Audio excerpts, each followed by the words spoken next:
A fleecy fog bank rolls by, and far below gleams a colorful city by the Golden Gate, San Francisco. Originally settled by two Franciscan monks in 1776, the year of American independence, San Francisco has grown from an Indian mission village to one of the largest and most important cities in America. In 1846, when the United States took possession of California, the total population of San Francisco was 450. 2 years later, the cry of gold was heard round the world, and thousands rushed in, seeking riches and adventure. Today, the descendants of those San Francisco presents an enthralling sight. Ships at dock from all the 7 seas, giant buildings towering into the warm Pacific sky, Telegraph Hill, rising almost out of the water, its sheer cliffs topped with trees. Once a semaphore station to signal the arrival of ships, Telegraph Hill is... A bit of the Mediterranean Old World is seen in the Neapolitan-like harbor of Fisherman's Wharf, one of the most interesting sights of San Francisco.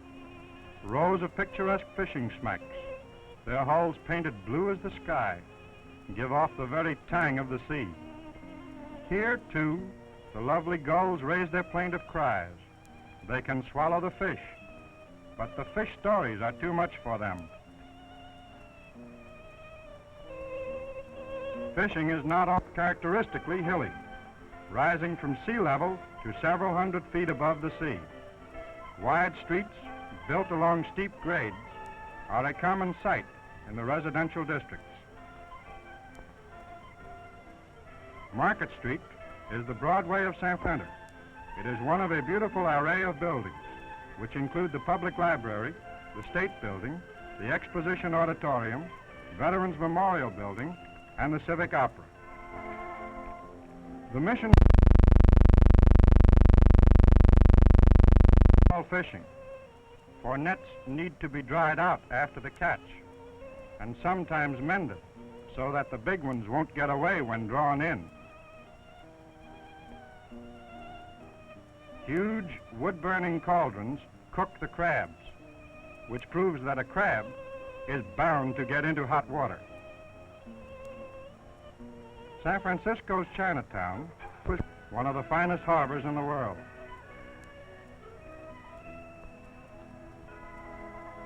From the bay, Dolores, founded in 1776, is the oldest building in San Francisco.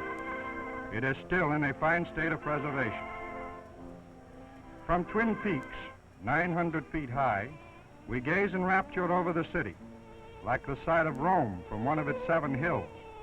No wonder Robert Louis Stevenson, beloved English author, called San Francisco the most interesting city in the Union.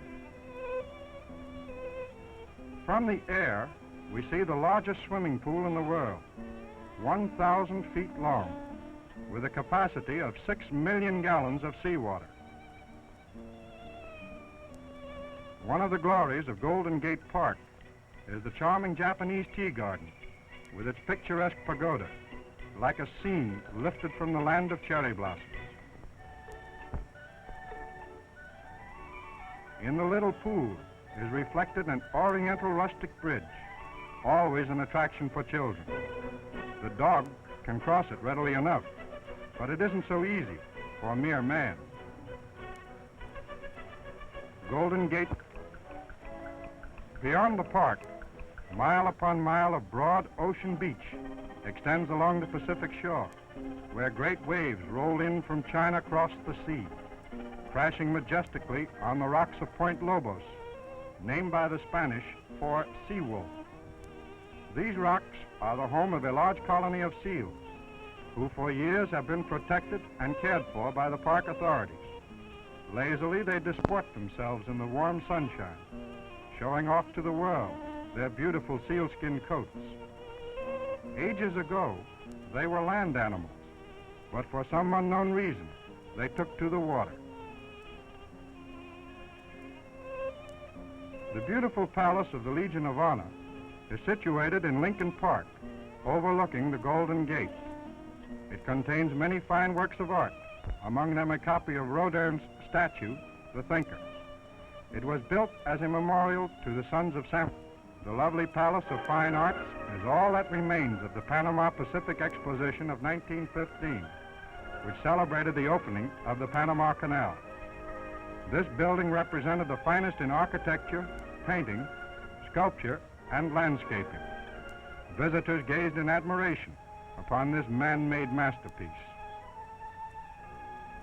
Nearby lies Yacht Harbor, a pocket-like enclosure for the beautiful pleasure craft sailing the blue waters of the Pacific. The grim citadel of a Spanish. Across the bay in Berkeley, we glimpsed the Campanile Clock Tower of the University of California, one of the most beautifully situated schools, Bolt Hall of Law, and the Greek Theater. Fort Point, which forms one side of the Golden Gate, is at the tip of the Presidio, formerly a Spanish garrison, and now a government military reservation. And so we bid farewell to San Francisco as we fly over the Golden Gate toward the setting sun in the western sky.